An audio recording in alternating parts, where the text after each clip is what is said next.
la belle Irina à Rovno, 31 ans.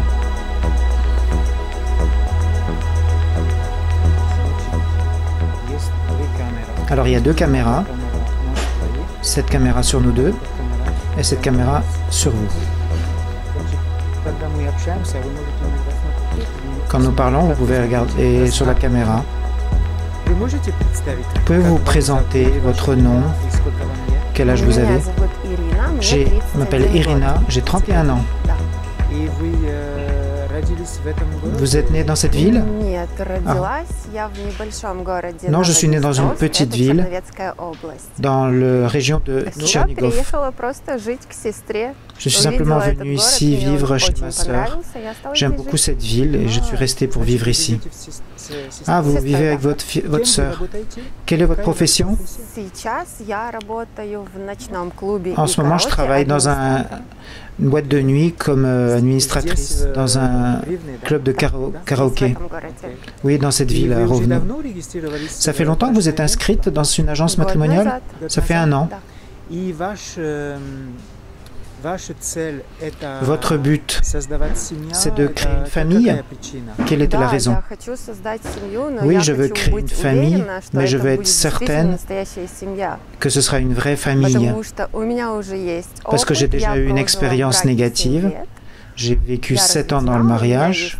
Je suis divorcée, j'ai un fils qui a 7 ans. Il s'appelle Marc. Vous êtes tellement jeune, vous avez un fils de 7 ans? Non, 31 ans. Vous avez dit que votre but, c'est de créer une famille. Pour vous, c'est quoi une vraie famille? Je comprends que dans la famille, tout n'est pas toujours tout lisse. Parfois, il faut savoir faire des compromis. Et pas simplement partir parce que ça ne te convient pas. Une vraie famille, c'est quand on comprend qu'on fait une vraie famille et qu'on fait des efforts pour que ça se passe bien dans la famille.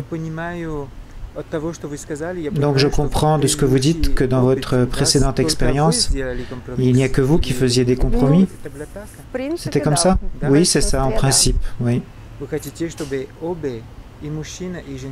Vous voulez que à la fois l'homme et la femme fassent des compromis? Oui, naturellement. Oui, l'homme et la femme doivent faire des compromis, se comprendre, se supporter, s'aider. Et l'homme idéal, comment doit-il être pour vous? Un homme idéal, c'est... Ça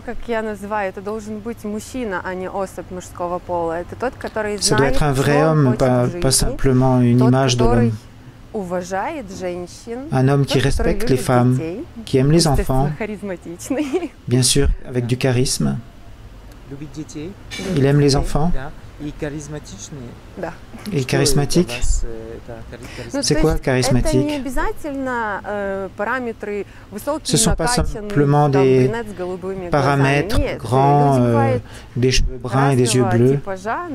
Il peut avoir un type différent, mais ça existe du charisme dans le regard, dans la façon dont il se comporte avec les femmes. C'est comme ça que je le comprends moi-même. Vous avez déjà eu des rencontres avec des hommes étrangers? Oui. Comment ça s'est passé? Ce n'était pas l'homme que vous cherchiez? Non, ce n'était pas lui. Pourquoi?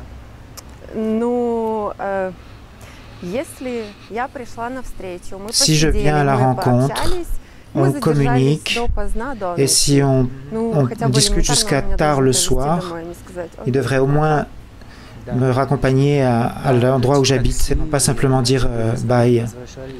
Oui, il faudrait qu'il appelle un taxi pour que vous puissiez rentrer en sécurité.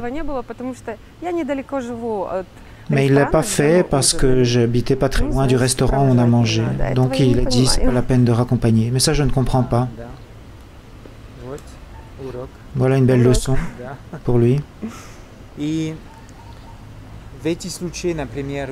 Dans ces situations, par exemple, est-ce que vous expliquez à l'homme pourquoi ça s'est mal passé? Vous lui avez dit? Oui, je lui ai dit. Pour qu'il ne recommence pas ses erreurs dans le futur. Mais pour moi, c'est déjà... J'ai compris l'image de la personne qui aura du mal à changer. On voit après la première rencontre. Vous comprenez aussi qu'il y a des différences de mentalité entre les hommes étrangers et les femmes ukrainiennes. Parce que nous avons le féminisme au Canada, en France. Oui, ça je le comprends.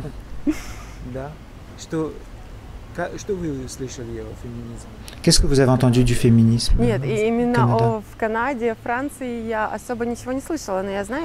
Sur le Canada, la France, j'ai rien entendu en particulier, mais je comprends bien que les mentalités sont différentes selon les pays. Quelle différence, par exemple? Vous avez des exemples? Si on prend par exemple l'Ukraine, il y a des régions différentes et les gens se comportent différemment. Si à Rovno, les gens sont ouverts, gentils, amicaux, dans le sud de l'Ukraine, c'est déjà pas les mêmes personnes. Sont plus fermés, moins ouverts. Dans le sud de l'Ukraine. J'ai vécu là-bas 5 ans. Mon ancien mari venait de Kherson. Même en Ukraine, on voit des différences selon les régions. Alors, je ne suis jamais allé à l'étranger, mais je ne peux pas dire exactement les différences. Vous n'avez pas voyagé? Non, je ne suis pas allé à l'étranger. Jamais quitté l'Ukraine. Vous voulez voyager? Oui, je voudrais regarder le monde, découvrir le monde, surtout avec mon fils. Avec mon fils, on a un rêve. On voudrait manger un croissant à Paris sous la Tour Eiffel. C'est un rêve pour nous tous les deux, à Paris. Peut-être qu'un jour, ça va se réaliser. Les rêves sont faits pour se réaliser. Quels sont vos hobbies en dehors du travail? Qu'est-ce que vous aimez faire? J'aime faire du vélo avec mon fils. J'aime faire du roller. Et en ce moment, j'apprends à faire des sourcils pour les femmes, pour être belle.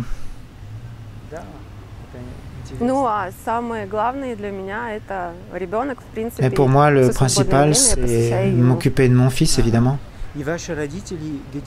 Et vos parents, ils habitent où?